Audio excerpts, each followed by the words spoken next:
Alright, so this is Where's My Change? First off, I want to say sorry about the formatting of my poster. I should redo that so it's easier to read.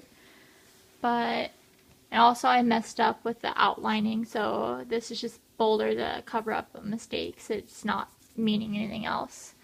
But see our figure growing. So I found the change of each one is going up 4, 6, 8, 10, and 12 with the change of the change being +2.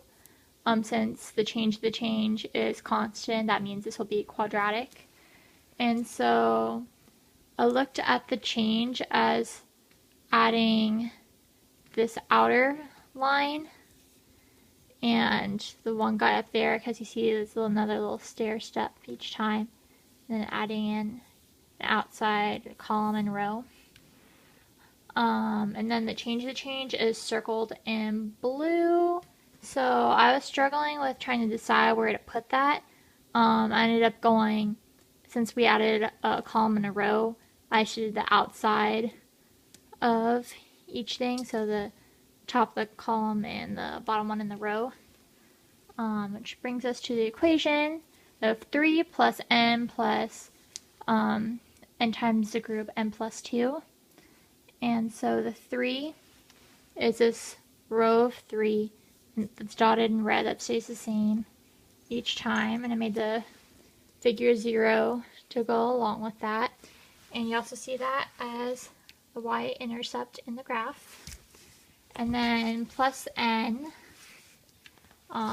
which is like the stair step kind of thing going on here.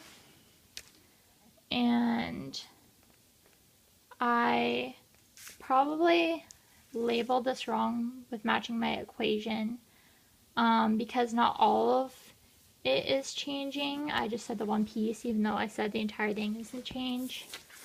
Like in here, I input numbers. So for figure 1, it goes to 3 plus 1 plus 3. So that was like my change of 4 between the figure.